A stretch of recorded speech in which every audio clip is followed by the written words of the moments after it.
नमस्कार सभी लोगों को, उत्कर्ष क्लासेस में आप सब लोगों का स्वागत है।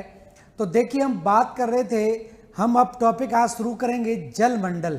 और जलमंडल बहुत महत्वपूर्ण टॉपिक है। जिस तरह से स्थल मंडल आपका महत्वपूर्ण है, उसी तरह से जलमंडल से भी आपके एग्जाम में प्रश्न पूछे जाते हैं। तो देखिए, जलमंडल इसको कहें, चाहे हम हाइड्रोस्फीयर भी इसको बोल सकते हैं। तो जलमंडल या इसको हम बोलते हैं हाइड्रोस्फीयर।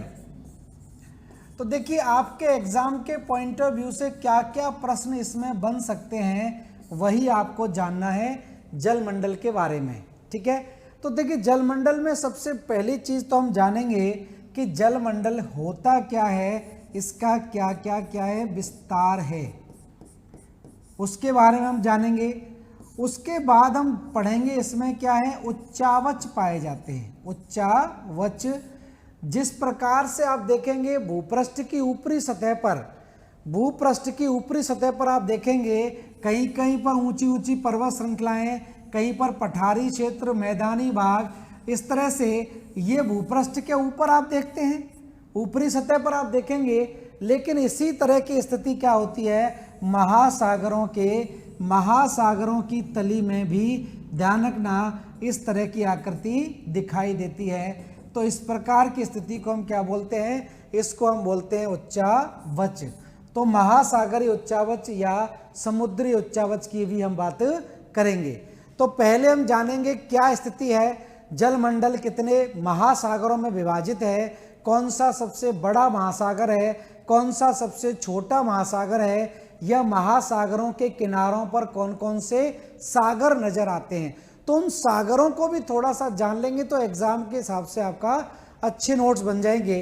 तो देखिए, उच्चावच की बात करें, हम विस्तार पढ़ेंगे, फिर हम बात करेंगे किसकी, उच्चावच की ओशनिक रिलीफ फीचर्स की बात करेंगे, और फिर हम बात करेंगे किसकी, लवणता की बात करेंगे, सैलिनिटी की हम बात करेंगे।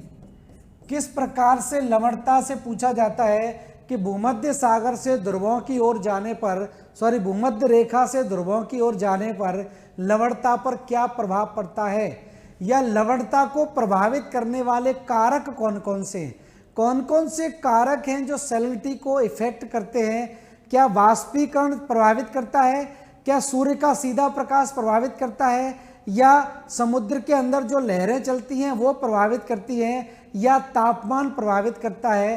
तो ये सारे जो फैक्टर हैं, ये किसको प्रभावित करते हैं, लवणता को प्रभावित करते हैं। सीधी सी बात है, आपसे प्रश्न पूछा जाए कि पृथ्वी पर सबसे ज्यादा लवणता कहां पर पाई जाएगी, सबसे ज्यादा लवणता कहां पर पाई जाएगी, ये भूमध्य रेखा है और ये दोनों तरफ क्या है, ध्रुव है। और आपसे पूछा जाए कि पृथ्वी पर सबसे ज्यादा लवणता कहां पाई जाएगी, तो सीधी सी बात है, आपके दिमाग में कौन सा क्वेश्चन आएगा, जहां पर सूर्य का प्रकाश सबसे ज्यादा पड़ेगा वहीं पर सबसे ज्यादा लवणता पाई जाएगी, क्योंकि यहीं पर सबसे ज्यादा वाष्पीकरण होगा। जहां पर सूर्य का प्रकाश ज्यादा पड़ेगा वहां पर ज्यादा वाष्पीकरण होगा, और जहां पर ज्यादा वाष्पीकरण हो जाएगा तो वहां पर लवणता ज्यादा पाई जाएगी। तो भूमध्य रेखा पर लवणता ज्यादा पाई जाएगी, यही आपके दिमाग में होगा। लेकिन ध्यान रखना, ऐसा नहीं होता है। भूमध्य रेखा पर सबसे ज्यादा लवणता नहीं पाई जाती, क्योंकि भूमध्य रेखा पर वाष्पीकरण तो ज्यादा होता है, एवेपोरेशन तो ज्यादा होता है, लेकिन वर्षा भी ज्यादा होती है। और वर्षा ज्यादा होगी तो उस लवणता को क्या कर देगी, कम कर देगी। तो ध्यान रखना, हालांकि सामान्यतः ये माना जाता है कि भूमध्य रेखा से ध्रुवों की ओर अगर जाते हैं तो लवणता की मात्रा में क्या होगी, कमी होती चली जाएगी। लेकिन ध्यान रखना, ऐसा नहीं होता। भूमध्य रेखा पर भी लवणता कम पाई जाती है। भूमध्य रेखा से ऊपर 20 से 30 और भूमध्य रेखा से नीचे 30 से 40 अक्षांशों के बीच में सबसे ज्यादा लवणता पाई जाती है, क्योंकि कर्क रेखा और मकर रेखा के आसपास जहां पर वाष्पीकरण तो ज्यादा होता है लेकिन वर्षा कम होती है।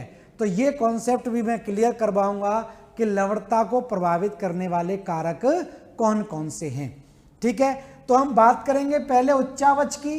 उच्चावच की बात कर लेंगे कि समुद्र के अंदर किस प्रकार से विभिन्न प्रकार के उच्चावच है और इनसे कैसे प्रश्न आपके आते हैं।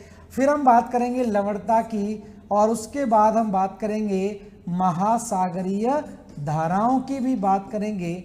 महासागरीय धाराएं, ओशिनिक करेंट्स की हम बात करेंगे।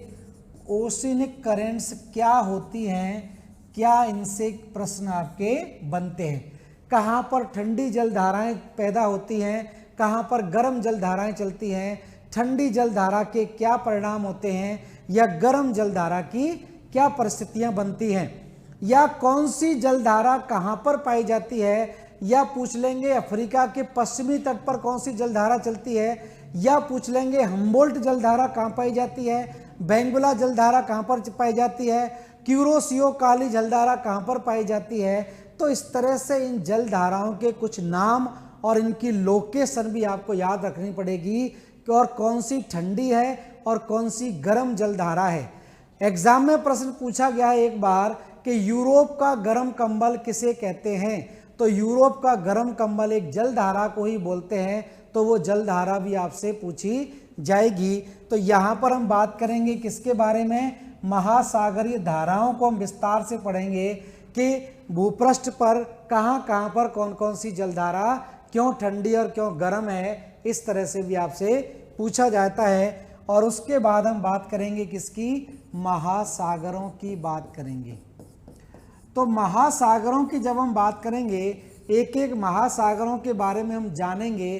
तो महासागरों के बारे में जानते समय पहली चीज़ तो महासागरों की विशेषताएं हम जान लेंगे।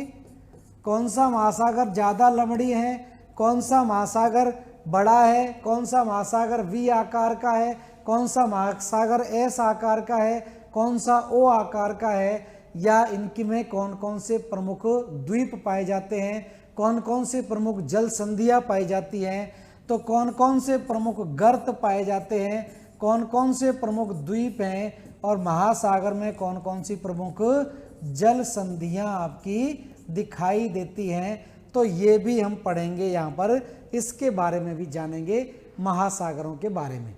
ठीक है, तो ये पार्ट रहेगा आपका कौन सा, जल मंडल वाला पार्ट रहेगा।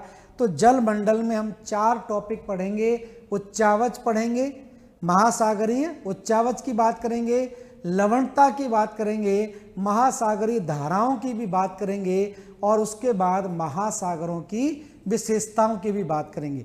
तो ये 4 पार्ट आपको इसमें से पढ़ने हैं। उसको हम अब शुरुआत करते हैं कि क्या स्थिति बनती है। ठीक है, तो यहाँ पर देखिए ऐसी स्थिति बनती है कि हम पृथ्वी के अगर पृष्ठ क्षेत्रफल की बात करें, पृथ्वी का पृष्ठ क्षेत्रफल,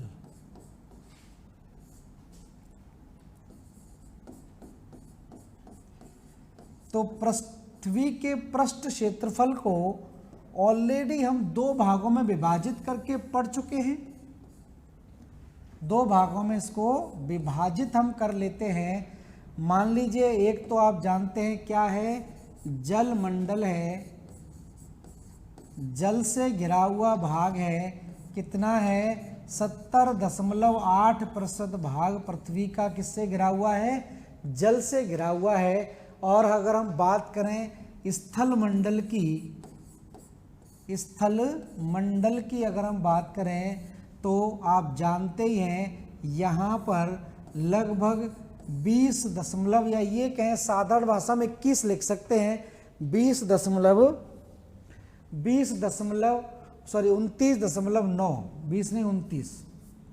29.9% भाग क्या है, ये आपका स्थल मंडल वाला भाग इसको कहलाता है। 29.2 और ये 7 महाद्वीपों में विभाजित है, 7 महाद्वीपों में। तो इसकी चर्चा करने का यहाँ पर कोई मतलब नहीं है क्योंकि इसकी चर्चा हम कर चुके हैं। अब हम बात करें किसकी, जल मंडल की। 70% या 71% भाग ध्यान रखना किससे घिरा हुआ है, जल से घिरा हुआ है। और जल मंडल जो है वो कितने महासागरों में है, इसकी अगर बात करें तो ध्यान रखना जलमंडल 5 महासागरों में विभाजित है। 5 महासागरों में आता है। कौन कौन से 5 महासागर आ जाएंगे? सब लोग जानते हैं, प्रशांत महासागर सबसे बड़ा महासागर है, प्रशांत महासागर। इसके बाद दूसरे नंबर पर आ जाता है अटलांटिक महासागर। तीसरे स्थान पर आ जाता है हिंद महासागर, हिंद महासागर। और आपको जानकारी होनी चाहिए कि ये तीनों महासागर मिलकर 90% भाग, 90% भाग जो है वो कुल स्थल जलमंडल का 90% भाग कितने महासागरों में शामिल है? तो प्रशांत महासागर, अटलांटिक महासागर और हिंद महासागर में आता है। ठीक है। उसके बाद हम बात करें 4 नंबर पर आ जाएगा अंटार्कटिक महासागर। अंटार्कटिक महासागर या दक्षिणी महासागर। और 5वें नंबर पर आ जाएगा आर्कटिक महासागर या उत्तरी महासागर। तो ये 5 महासागर हैं। इन महासागरों की विशेषता हम पढ़ेंगे ही। कौन सा महासागर सबसे बड़ा महासागर है, कौन सा सबसे छोटा है, कौन सा सबसे गहरा है, कौन सा सबसे ठंडा है, किसकी लवणता सबसे ज़्यादा है, ये सारी चीज़ें हम इनमें पढ़ेंगे आगे जाके। तो अभी यहाँ पर मोटी मोटी चीज़ें ध्यान रखें। प्रशांत महासागर, अटलांटिक महासागर और हिंद महासागर मिलकर कुल जल क्षेत्र का, कुल जलमंडल का 90% भाग घेरे हुए हैं। 90% भाग इन तीनों महासागरों के अंदर आता है। और इनमें प्रशांत महासागर की आपको पता होगा सबसे बड़ा, सबसे गहरा और ध्यान रखना ये ओ आकार का महासागर है। सबसे बड़ा और सबसे गहरा। ठीक है, सबसे बड़ा और सबसे गहरा। दूसरा सबसे बड़ा है लेकिन ये कैसा है? एस आकार का कहलाता है। और हिंद महासागर एकमात्र महासागर है जो किसी देश के नाम पर है, इंडियन ओशियन इसको बोलते हैं। तो ये वी आकार का या ये कहें एम आकार का महासागर कहलाता है।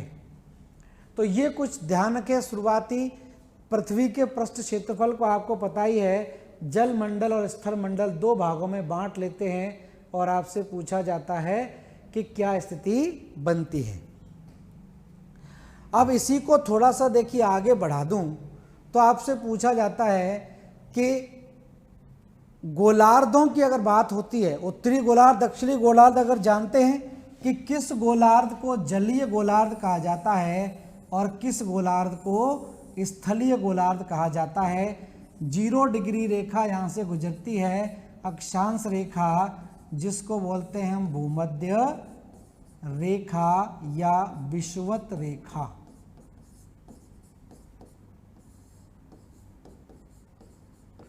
तो भूमध्य रेखा या विषुवत रेखा यहाँ से जब गुजरती है तो ये पृथ्वी को 2 भागों में बांट देती है।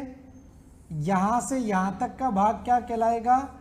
ये भाग कहलाता है उत्तरी गोलार्ध कहलाता है। और ये भाग क्या कहलाएगा? दक्षिणी गोलार्ध कहलाएगा।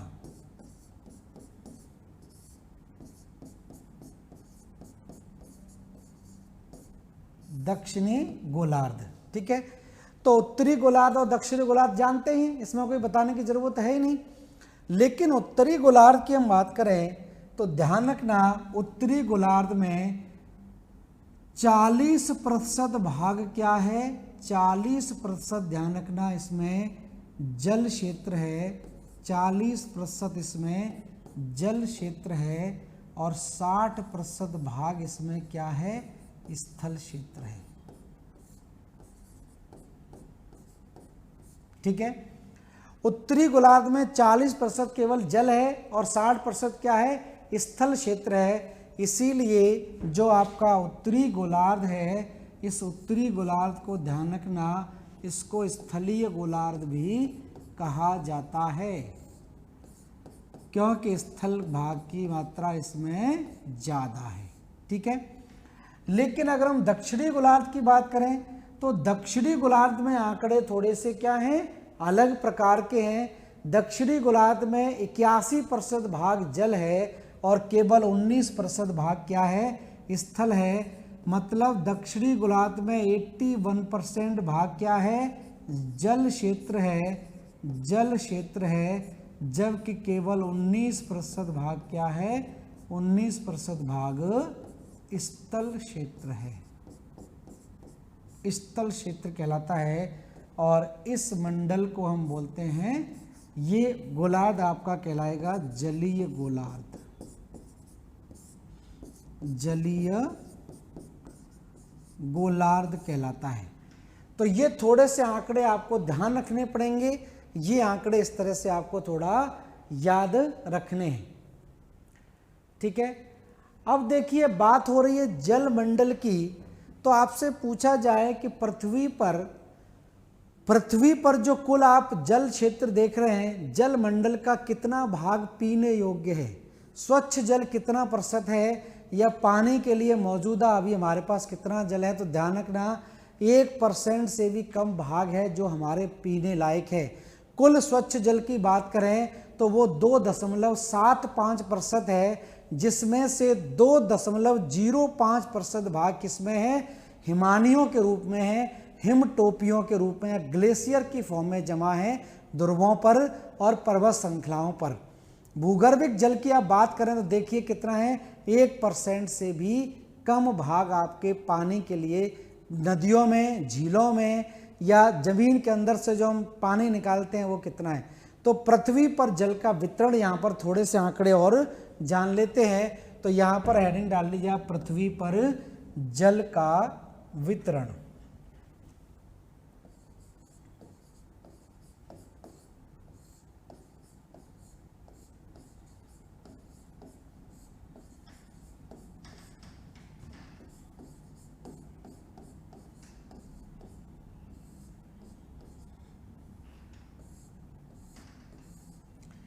पृथ्वी पर जल के वितरण की हम बात करें तो आपको पता ही है कि सबसे ज़्यादा जल का भाग कहाँ पर है, सबसे ज़्यादा महासागरों में है। महासागरों में कुल जल की मात्रा देखें तो कितनी है, 97.25 है। ठीक है। तो महासागरों में 97.25 इतना प्रतिशत जल महासागरों में है। और ये सारा का सारा जल कैसा है, लवणीय है, सेलाइन वाटर है या खारे पानी का, खारा पानी है, खारा पानी, सेलाइन वाटर।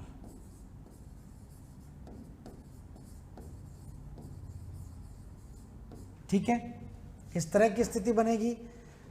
दूसरा हम बात करें, दूसरी सबसे ज्यादा मात्रा में जल कहां पर है, हिमानियों के रूप में है, ग्लेशियर, हिमानिया एवं हिमटोपिया, आइस कैप्स। हिमानिया और हिमटोपियों के रूप में जल जो आपका पाया जाता है ये 2.05% है, 2.05% जल इस रूप में पाया जाता है। ठीक है। इसके अलावा जल आप देखें क्या है, भूमिगत जल है। जमीन के अंदर जो जल आप बारिश होती है, पानी नीचे चला जाता है, वो किस में आ जाता है, भूमिगत या भूगर्भिक जल के अंदर आ जाएगा, जो आपका भूगर्भिक जल के रूप में जाना जाता है या भूमिगत जल। तो लगभग 0.68% क्या है, भूमिगत जल के रूप में जाना जाता है, भूगर्भिक जल के रूप में जाना जाता है। और हम बात करें झीलों की और नदियों की, जो दुनिया भर का जल आप झीलों में नदियों में देखते हैं, ये कुल जल का मात्र कितना है? 0.01% है। तो नदियों और झीलों की अगर बात होती है, नदियों तथा झीलों, तो नदियों और झीलों में जो जल है वो 0.01% है, 0.01% है।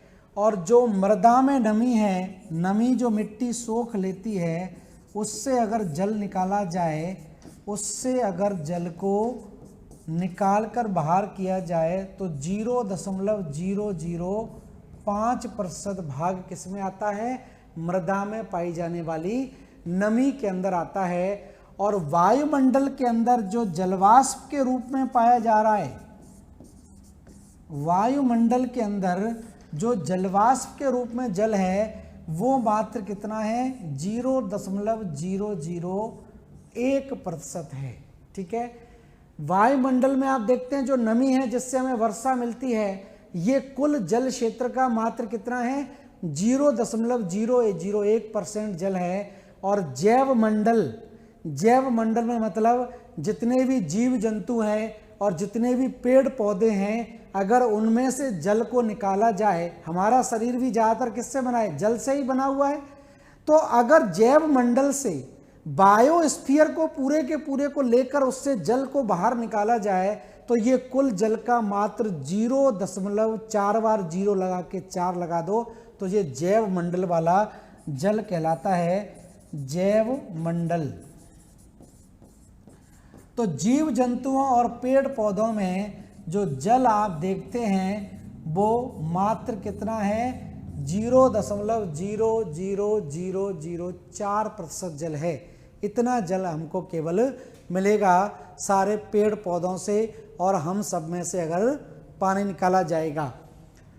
तो स्वच्छ जल की अगर बात होती है तो ये तो लवणीय जल है। स्वच्छ जल मात्र कितना है? स्वच्छ जल या फ्रेश वाटर, तो फ्रेश वाटर की अवेलेबिलिटी मात्र कितनी है? 2.75% है। 2.75% जल है। और उसमें से भी आप देख लो इतना जल तो किसके रूप में जमा है? बर्फ के रूप में जमा है, हिमानियों के रूप में ध्रुवों पर, और आपके जितने भी ग्लेशियर हैं उसकी फॉर्म में है। केवल हमारे पास बचा कितना? 0.70% जल ही हमारे पीने योग्य है या हमारे पास मौजूद है। तो इस तरह से आप ध्यान रख सकते हैं। पृथ्वी पर जल के वितरण को आप देखें तो आप अंदाज़ा लगा लीजिए कितना खारा पानी है और कितना हमारे पास मीठा पानी है, इसी से आपको पता चल जाएगा। ठीक है। तो इस तरह से थोड़ा सा ध्यान रखें। ठीक है। अब देखिए हम बात करें महासागरीय उच्चावच की, ओशियनिक रिलीफ फीचर्स की बात करें, महासागरीय उच्चावच की देखिए बात की जाए तो यहाँ पर एक पॉइंट लेकर चलते हम, महासागरीय उच्चावच।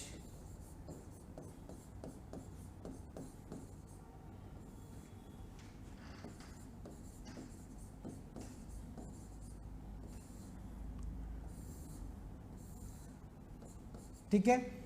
तो मैंने बताया जिस तरह से महासागरों, जिस तरह से पृथ्वी के ऊपरी सतह पर उच्चावच दिखाई देते हैं, इसी तरह से पृथ्वी जो महासागरों के जो नीचे के भाग हैं उसमें हम क्या पाए जाते हैं? उसमें विभिन्न प्रकार की आकृतियां दिखाई देती हैं।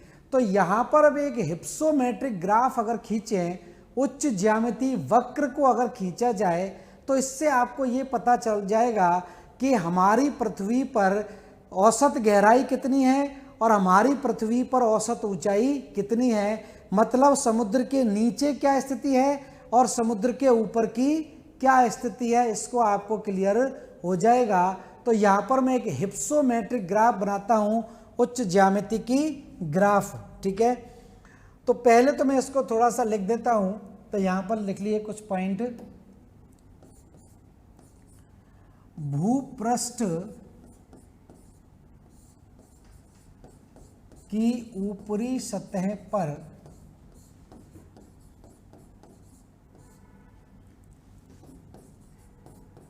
जिस प्रकार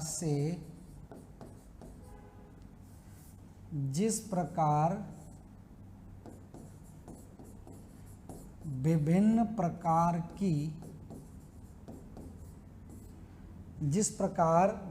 प्रकार की स्थलाकृतियां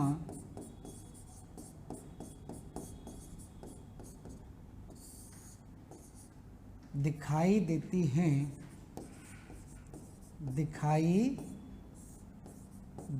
हैं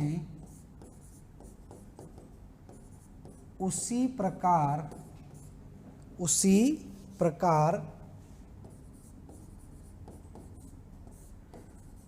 महासागरों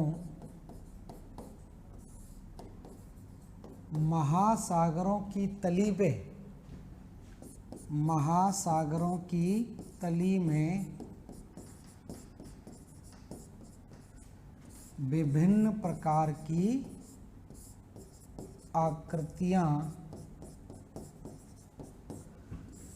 पाई जाती हैं। विभिन्न प्रकार की आकृतियां पाई जाती हैं जिसे महासागरीय उच्चावच कहते हैं। जिसे महासागरीय उच्चावच कहा जाता है। ठीक है, तो महासागरीय उच्चावच आप जानेंगे, जैसे भूपृष्ठ के ऊपर पर्वत, पठार, मैदान, खाड़ियां दिखाई देती हैं, इसी तरह से गहराई में भी आपकी दिखाई देती हैं। ठीक है, तो ध्यान रखें, यहाँ पर ध्यान रखें, उच्च ज्यामिति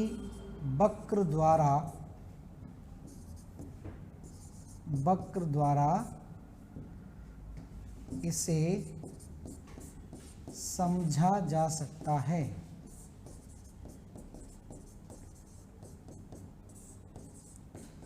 तो उच्च ज्यामिति वक्र की बात करें तो इससे आपको ये पता चल जाएगा कि भूपृष्ठ का कौन सा भाग गहरा है, या महासागरों की गहराई और महाद्वीपों की ऊंचाई के बारे में पता चल जाएगा।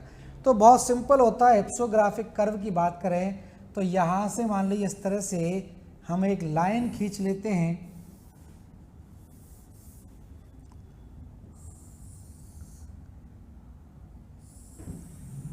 इस तरह से एक लाइन खींच लेते हैं। यहाँ की स्थिति की मैं बात करूँ, ठीक है, ये लाइन हमने यहाँ पर इस तरह से खींच ली। तो देखिए यहाँ पर स्थिति की बात करें तो ये मान लीजिए महा ऊंचाई पर उठे हुए भाग है। इस तरह से इस तरह की स्थिति बनेगी, और यहाँ पर क्या आ जाएगा, 0 आ जाएगा। और उसके बाद आप देखें महाद्वीपों की, महासागरों की गहराई, इस तरह की स्थिति को हम लेकर चलें तो ये एक तरह से क्या बन जाएगा, हिप्सोग्राफिक कर्व आपका बन जाएगा। तो मान लीजिए इसको ऐसे ले लेते हैं, यहां तक हमने मान लिया, तो ये तो 0 हो गया। 0 से ऊपर ले लेते हैं, मान लीजिए 1 2 3 4 5 6 7, ठीक है, या ऊपर तक जाएं 8 8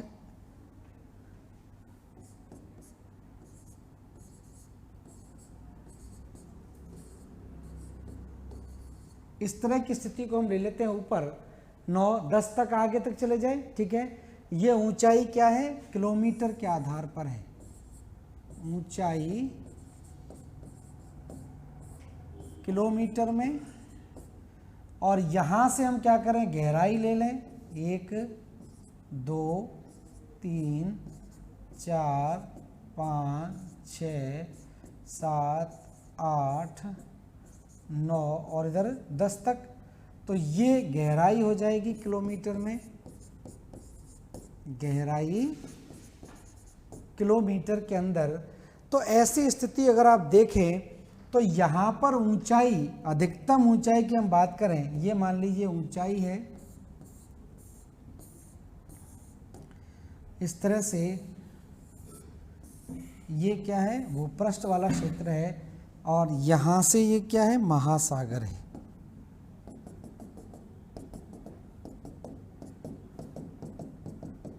इस तरह की स्थिति है। तो महासागरों की गहराई और महाद्वीपों की ऊंचाई को अगर आप देखें तो ध्यान रखना, महाद्वीपों की औसत ऊंचाई मात्र 840 मीटर है, जबकि महासागरों की औसत गहराई 3800 मीटर है।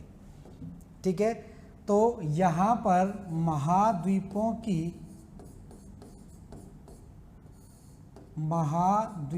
की औसत ऊंचाई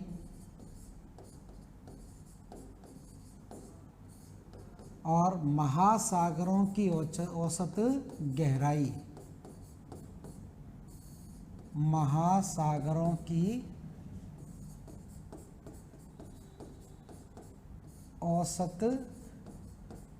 गहराई, दोनों में अंदाज़ा लगा लिए जमीन आसमान का अंतर है। पहली चीज़ तो देखिए, केवल स्थल भाग कितना है, स्थल भाग मात्र आपका 29% है, 29% भाग स्थल भाग है, और उसमें से भी आप देखें एक ही महासागर इतना बड़ा है। अगर आप प्रशांत महासागर के क्षेत्रफल को देखें तो लगभग 16 करोड़ वर्ग किलोमीटर है, और हमारे पास कुल स्थल क्षेत्र सारे महाद्वीपों को मिलाकर मात्र कितना है, 14.8 करोड़ वर्ग किलोमीटर का है।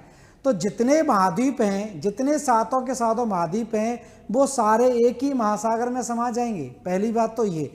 दूसरी चीज आप देखें, महाद्वीपों की मात्र औसत ऊंचाई कितनी है, 840 मीटर है, इतनी औसत ऊंचाई है, और महासागरों की गहराई आप देख रहे हैं कितनी है, 3800 मीटर, इतनी इसकी क्या है, औसत गहराई है। तो महासागर जितने ऊंचे महाद्वीप नहीं हैं उससे कितना गुना आप देख रहे हैं, कितना गुना यहाँ पर क्या है, गहराई है महासागरों की। तो ये पूछा जाता है, ध्यान रखना, महाद्वीपों की औसत ऊंचाई कितनी है, तो 840 मीटर है, और महासागरों की औसत गहराई कितनी है, तो ये 3800 मीटर महासागरों की औसत गहराई कहलाती है। तो इसको हम बोलते हैं हिप्सोग्राफिक कर्व कहलाता है, ये हिप्सोग्राफिक कर्व।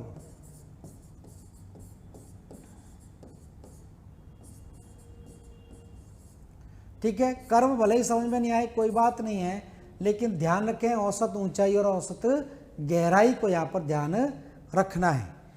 अब देखिए यहाँ पर हम बात कर रहे थे, देखिए मैप में थोड़ा सा समझ लेते हैं महाद्वीपों की, महासागरों की स्थिति।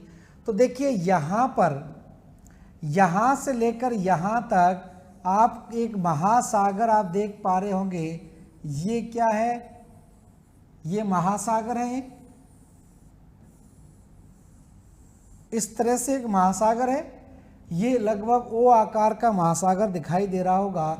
इस महासागर को हम क्या बोलते हैं, प्रशांत महासागर बोलते हैं। प्रशांत महासागर हो गया, ठीक है। उसके बाद हम बात करें, ये पूरा प्रशांत महासागर है। अब इधर की तरफ बात करें, उत्तरी अमेरिका, और इधर की तरफ आप देखेंगे दक्षिणी अमेरिका के आगे अफ्रीका और यूरोप, इस बीच में एक एस आकार का महासागर बनता है। ये एस आकार का महासागर यहाँ बनता है। इस महासागर को हम क्या बोलते हैं, अटलांटिक महासागर। अटलांटिक महासागर कहलाता है, ठीक है। उसके बाद यहाँ पर एक महासागर, तीसरा बड़ा महासागर, और तीसरे बड़े महासागर को अगर आप देखें तो या तो आप इसको देखें वी आकार का दिखाई देता है, या इसको आप देखें तो ये एम आकार का भी दिखाई देता है। तो इस महासागर को हम क्या बोल देंगे, हिंद महासागर बोलते हैं। तो ये महासागर क्या कहलाता है, हिंद महासागर।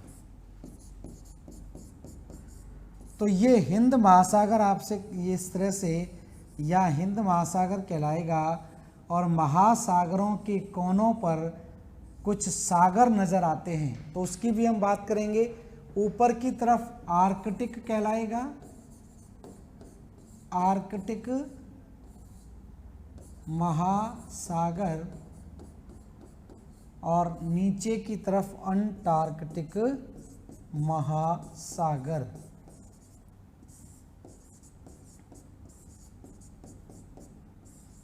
इस तरह से थोड़ा सा ध्यान रखें कुछ चीज़ें। अब देखिए यहाँ पर मैं एक और मैप ले लेता हूँ, इस पर कुछ चीज़ों को मैं आपको बता दूँ। जैसे यहाँ पर आप देख रहे थे, यहाँ पर एक सागर नज़र आता है, इसको हम क्या बोल देते हैं, ये कहलाता है अरब सागर। तो महासागरों के किनारों पर क्या होते हैं, अरब सागर दिखाई देते हैं। और इधर की तरफ आप जानते हैं क्या है, बंगाल की खाड़ी कहलाती है। उसके बाद ये जो भाग आप देख रहे हैं, यहाँ पर भी एक सागर नज़र आता है, यहाँ पर भी क्या है, एक सागर नज़र आता है। और इस सागर को क्या बोलते हैं, ये आप ध्यान में आ ही गया होगा, इसको हम क्या बोलते हैं, भूमध्य सागर बोलते हैं, भूमध्य सागर कहलाएगा। ठीक है।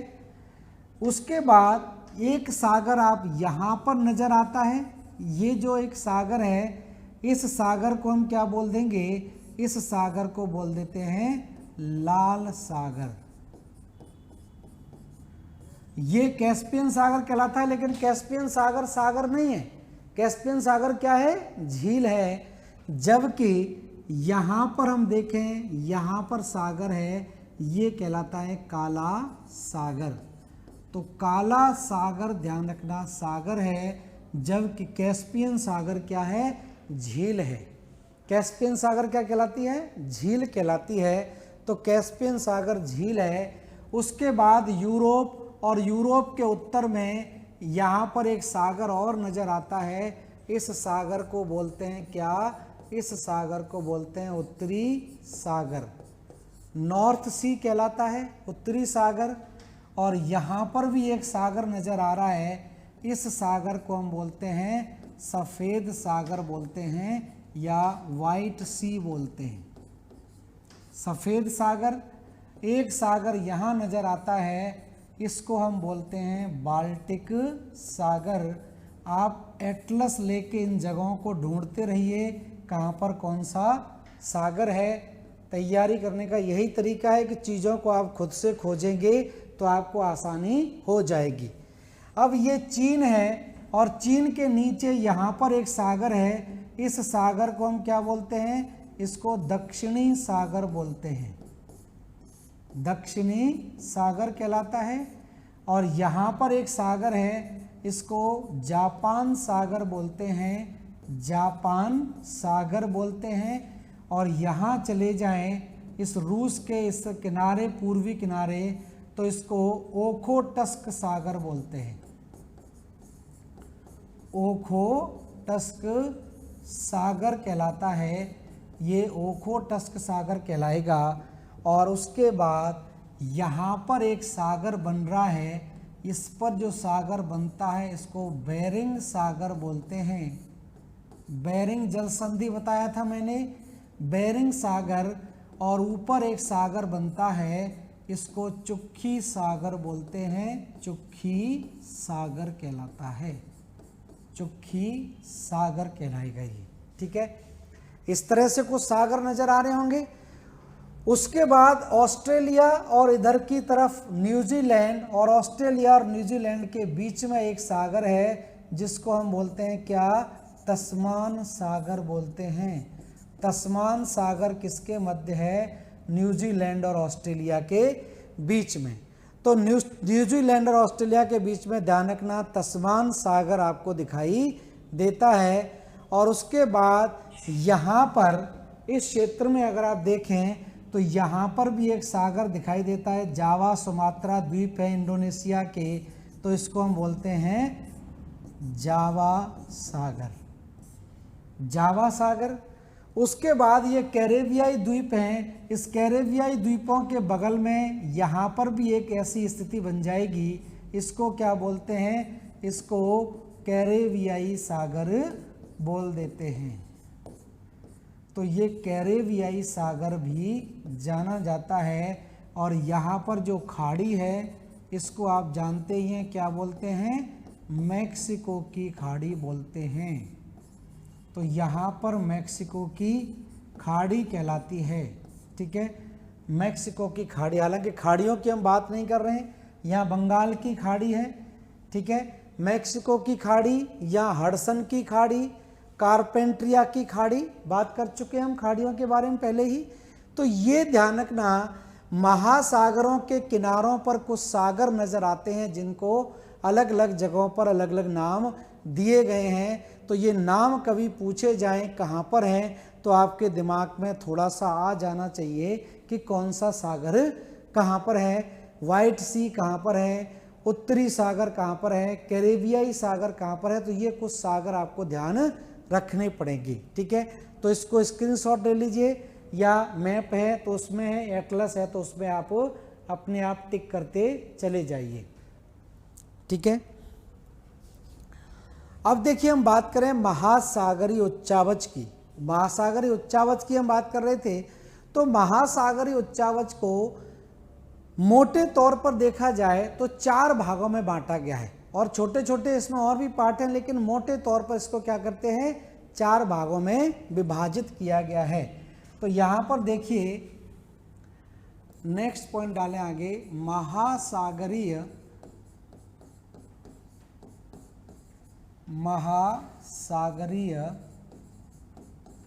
उच्चावच को 4 भागों में बांटा गया है।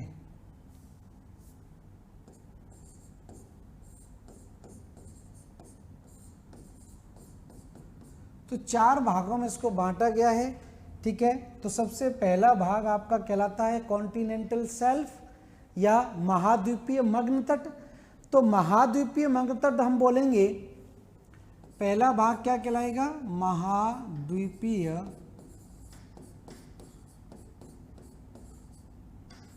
मग्न तट। ठीक है, कॉन्टिनेंटल शेल्फ, कॉन्टिनेंटल शेल्फ कहलाता है। दूसरा भाग कहलाता है महाद्वीपीय ढाल या कॉन्टिनेंटल स्लोप कहलाता है, कॉन्टिनेंटल स्लोप। तीसरा भाग कहलाता है नित्तल मैदान, नित्तल मैदान या एबिशल प्लेन्स। तो जो विस्तृत मैदानी भाग होते हैं समुद्रों के गहराई में, उनको हम क्या बोलते हैं, नित्तल मैदान या गहरे सागरीय मैदान इसको कहा जाता है, नित्तल मैदान या गहरे सागरीय मैदान। तो सबसे ज़्यादा विस्तृत क्षेत्र होते हैं गहरे सागरीय मैदान। और अगर हम बात करें नेक्स्ट की, तो ये कहलाते हैं महासागरीय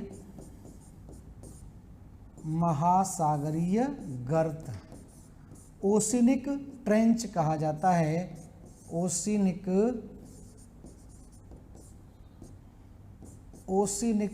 ट्रेंच इसको बोलते हैं। तो महासागरों के जो सबसे गहरे बिंदु होते हैं उसको हम क्या बोल देते हैं, ट्रेंच बोल देते हैं। तो इस तरह से चीज़ें आपकी पूछी जाती हैं।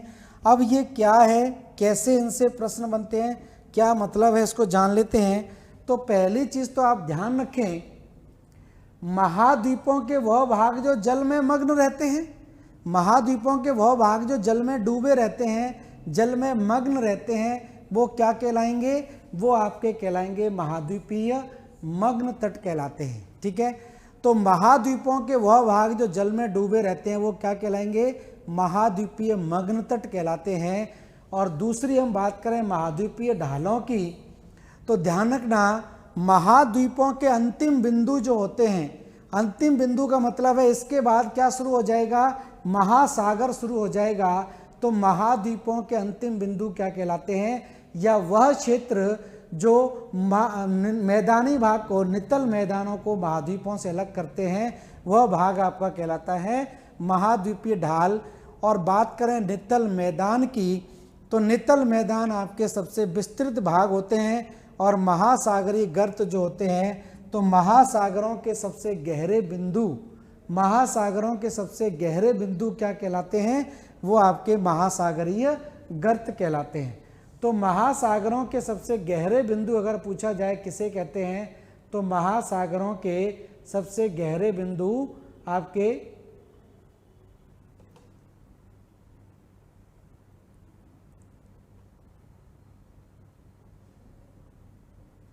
ठीक है, इस तरह से थोड़ा सा इसको ध्यान रखना है।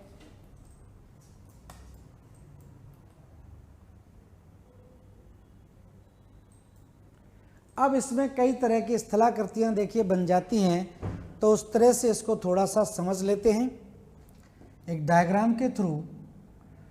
तो देखिए इस तरह से मान लीजिए यहाँ से ये महाद्वीप है और ये महाद्वीपों के भाग हैं, ये स्लोप आपका आ गया, इस तरह से स्थितियां दिखाई देती हैं। यहाँ पर गोयाट दिखाई देते हैं, इस तरह से ये ज्वालामुखी दिखाई देते हैं, इस तरह से ये स्थिति नज़र आती है। ठीक है, ऐसी स्थिति यहाँ पर बनती है, और इसको इस तरह से आप मान के चलें, ये क्या है, समुद्र का तल है। ये समुद्र तल है और ये समुद्र की तली है। तल और तली में ध्यान रखना अंतर होता है, समुद्र का तल और समुद्र की तली।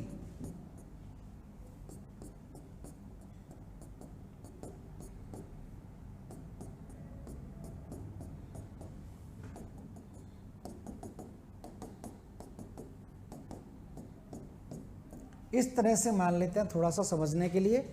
ठीक है, और ये पूरा का पूरा समुद्र, ये हिस्सा है स्थल भाग।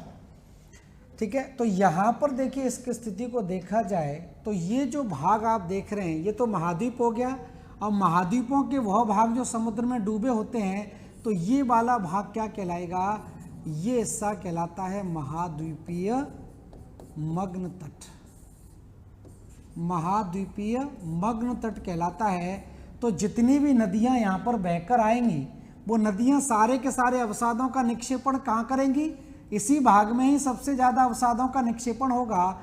और अवसादों का निक्षेपण सबसे ज़्यादा यहाँ पर होगा, अवसाद यहाँ पर जमा होंगे, तो जाहिर सी बात है सबसे ज़्यादा आप देखेंगे जो पेट्रोलियम है या प्राकृतिक गैस है वो कहाँ पर पाई जाएगी, इसी भाग में पाई जाएगी। ये क्षेत्र आपका हो गया। उसके बाद महाद्वीपों के वह भाग जो महासागरों को अलग करते हैं, ये क्या कहलाएगा, ये कहलाता है महाद्वीपीय ढाल कहलाता है, महाद्वीपीय ढाल कहलाएगा। ठीक है, उसके बाद हम बात करें, ये नितल मैदान है, ये पूरा का पूरा क्या कहलाता है, नितल मैदान कहलाता है। और इस नितल मैदान में विभिन्न आकृतियां दिखाई दे रही हैं, ये आकृतियां दिखाई दे रही हैं। इस तरह से जो भाग इसमें बनेगा ये क्या कहलाएगा, ये ज्वालामुखी द्वीप कहलाएगा। ठीक है, अब मान लीजिए लगातार ज्वालामुखी, यहाँ पर ज्वालामुखी का इस तरह से टीला बना हुआ था, लेकिन यहाँ पर क्या होता चला गया, अपर्दन हो गया। और अपर्दन होते होते ये क्या हो गया, एक चबूतरे के समान दिखाई दे गया। तो महाद्वीपों के, महासागरों की गहराई में जो चबूतरे बन जाते हैं, इनको क्या बोलते हैं, इनको गुयोट कहा जाता है। ये गुयोट कहलाते हैं। ठीक है, गुयोट कहलाएंगे।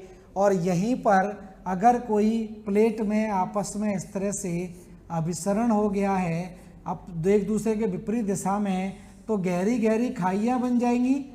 तो इस क्षेत्र को हम क्या बोल देते हैं, गर्त बोल देते हैं, या इसको हम क्या बोलते हैं, ट्रेंच बोल देते हैं। ठीक है, तो महासागरों के सबसे गहरे बिंदु क्या कहलाते हैं, वो आपके ट्रेंच कहलाते हैं। तो वो ट्रेंच है। जैसे फॉर एग्जाम्पल आपने सुना होगा मैरियाना गर्त। मैरियाना गर्त जो प्रशांत महासागर में है, मैरियाना गर्त जो प्रशांत महासागर में है, ये सबसे गहरा गर्त है। सबसे गहरा गर्त आपका कहलाता है। तो सबसे गहरा गर्त पूछा जाए तो कौन सा है? मैरियाना गर्त है। तो मैरियाना गर्त ध्यान रखना सबसे गहरा गर्त आपका कहलाता है। ठीक है, तो मैरियाना गर्त सबसे गहरा गर्त कहलाता है। तो ये आपका पूछा भी जाता है कि सबसे गहरा गर्त कौन सा है, तो इसको हम मैरियाना गर्त बोलते हैं। तो उच्चावच की बात करें तो ये जो भाग है, ये जो भाग है ये क्या है? इस तरह से आकृतियां दिखाई देती हैं। कहीं उठे हुए भाग हैं, कहीं ज्वालामुखी के कारण बन गया है, और यही हिस्सा अगर और ऊपर आ जाता है तो ये द्वीप के रूप में दिखाई देने लगते हैं, और ये गहरा भाग क्या कहलाता है? ट्रेंच कहलाता है। तो इस तरह से अब देखा जाए तो इसको 4 भागों में इस तरह से बांट लेते हैं। ठीक है, अब जितना आज जो पार्ट आपका कराया है उसको थोड़ा सा एक बार रिवाइज कर लेते हैं पूरा का पूरा, उसके बाद इसको पढ़ेंगे हम स्टार्टिंग से। तो देखिए यहाँ से हम बात कर रहे थे जल मंडल की, तो जल मंडल की यहाँ पर बात कर रहे थे। तो इसमें क्या क्या पार्ट आपको पढ़ने हैं? एक तो आपको महासागरीय उच्चावच के बारे में हम पढ़ेंगे जो अभी हम पढ़ ही रहे हैं, दूसरा लवणता के बारे में पढ़ेंगे, तीसरा महासागरीय धाराएं हम पढ़ेंगे, और चौथा भाग इसमें कौन सा आ जाता है? महासागरों की विशेषताओं के बारे में भी पढ़ा जाएगा। उसके बाद देखिए जलमंडल की बात होती है, और हम भूपृष्ठ पर जलमंडल में जल के वितरण की बात नहीं करें तो क्लियर नहीं हो पाएगा। तो आपको पता ही है कि जलमंडल की यहाँ पर हम बात करें तो जलमंडल 5 महासागरों में विभाजित है, और ये कुल कितना है? 70.8% क्षेत्र में 71% भाग पृथ्वी का क्या है? जल से घिरा हुआ है। कुल पृष्ठ क्षेत्रफल मैंने आपको बताया था पृथ्वी का कितना है? 51.1 करोड़ वर्ग किलोमीटर का पृथ्वी का कुल पृष्ठ क्षेत्रफल है। उसमें से अकेले 36 करोड़ वर्ग किलोमीटर में क्या है? केवल जल मंडल आपका आता है, और उसमें से प्रशांत महासागर अकेले 16 करोड़ में फैला हुआ है। 16 करोड़ वर्ग किलोमीटर में आता है प्रशांत महासागर। तो ये सबसे बड़ा महासागर कहलाता है। तो प्रशांत महासागर, अटलांटिक महासागर और हिंद महासागर मिलकर कुल जल क्षेत्र का कितना भाग घेरे हुए हैं? 90% भाग। उसके बाद 10% में आपका आता है अंटार्कटिक महासागर और आर्कटिक महासागर, या दक्षिणी महासागर और उत्तरी महासागर। तो ये क्षेत्रफल के आधार पर घटते हुए क्रम में भी है। ये सबसे बड़ा महासागर है, तो ये सबसे क्या होगा? छोटा महासागर हो जाएगा। ठीक है, उसके बाद हम बात करें पृथ्वी पर, आप देखेंगे 2 गोलार्ध दिखाई देते हैं, उत्तरी गोलार्ध है और एक दक्षिणी गोलार्ध है। तो उत्तरी गोलार्ध के 40% भाग पर केवल पानी है, और 60% भाग किससे घिरा हुआ है? स्थल भाग से घिरा हुआ है। इसी वजह से उत्तरी गोलार्ध को हम क्या बोल देते हैं? इसको स्थलीय गोलार्ध बोल देते हैं। जबकि दक्षिणी गोलार्ध की हम बात करें तो दक्षिणी गोलार्ध में केवल 19% भाग स्थल है, 81% ये पानी से घिरा हुआ है। इसलिए इसको क्या बोल देते हैं? जलीय गोलार्ध बोल देते हैं। उसके बाद हम बात कर रहे थे कि पृथ्वी पर किस प्रकार से जल का वितरण पाया जाता है। तो पृथ्वी पर जल के वितरण की देखिए बात होती है, तो यहाँ पर अब देखें महासागरों में कितनी जल राशि पाई जाती है? 97.25% जो है वो जल राशि महासागरों में है, और सारा का सारा जल जैसे क्या है? सारा का सारा जल लवणीय जल है, खारे पानी का जल पाया जाता है। तो पीने योग्य पानी 97.25 नहीं है, केवल हमारे पास पीने योग्य पानी कितना है? 2.75 है, जिसमें से 2.05% तो किसमें है? बर्फ की फॉर्म में है, ग्लेशियर पर जमा है, चाहे वो ग्लेशियर ध्रुवों पर बने हों, अंटार्कटिका पर बने हों, चाहे बहुत सारी पर्वत श्रृंखलाओं के ऊपर बने हों। तो 2.05% जल जो है वो क्या है? हिमानियों और हिमटोपियों के बीच में है। जमीन के अंदर जो जल है वो 0.68% है। नदियों और झीलों में जो जल दिखाई देता है वो मात्र 0.01% है। इतने आंकड़े याद नहीं रखने हैं, 1-2 आपको आंकड़े जरूर याद रखे हैं। या कितना जल पीने योग्य है, तो आप देख रहे हैं 0.7% जल केवल पीने के लिए अवेलेबल है। वही जल किसमें है, नदियों में है। वही जल आप देखें भूगर्भिक जल के रूप में है। तो ये सारा का सारा 0.7% में आता है, जो ध्यान रखें, जो हमारे लिए अवेलेबल है। तो इसलिए जल ही जीवन वाली स्थिति आपकी बनती है, क्योंकि जल जब नहीं रहेगा तो जीवन भी आपका संभव नहीं है। उसके बाद देखिए हम बात कर रहे थे महासागरीय उच्चावच की। तो ये मैंने आपको बता ही दिया कि किस प्रकार से महासागरीय उच्चावच दिखाई देते हैं। और यहाँ पर हम बात कर रहे थे कर्व की। तो इस कर्व को भले ही आप ध्यान नहीं रखो, लेकिन ये याद ध्यान रखना कि महाद्वीपों की औसत ऊंचाई कितनी है और महासागरों की औसत गहराई कितनी है। ठीक है, उसके बाद ये मैंने कुछ आपको महासागरों की आकृतियां बताई थी, ये सागर बताए थे। और उसके बाद हम महासागरीय उच्चावच की बात कर रहे थे, जिसको 4 भागों में विभाजित किया गया है। तो 4 भागों में है, एक तो आपका महाद्वीपीय मग्न तट कहलाता है, मतलब महाद्वीपों के वह भाग जो जल में मग्न है वो महाद्वीपीय मग्न तट बोलेंगे। और महासागर और महाद्वीपों को अलग करने वाली जो सीमा है उसको क्या बोलते हैं, महाद्वीपीय ढाल बोलते हैं। और जो विस्तृत भाग है वो क्या कहलाता है, नितल मैदान है। इसमें विभिन्न प्रकार की आकृतियां नजर आती हैं, गोयाट है, ज्वालामुखी द्वीप है, सी माउंट है, ये सारी की सारी स्थितियां यहाँ पर दिखाई देती हैं। और उसके बाद महासागरीय गर्त या ओशिनिक ट्रेंच, या महाद्वीपों के गहरे बिंदु, महासागरों के गहरे भाग को हम क्या बोलते हैं, गर्त बोलते हैं, ट्रेंच बोलते हैं, खाई कहा जाता है। तो ये भी प्रश्न पूछा जाता है कि सबसे गहरी गहरी खाइयाँ कहाँ पाई जाती हैं। तो सबसे गहरी खाइयाँ ध्यान रखना प्रशांत महासागर के अंदर ही पाई जाती है।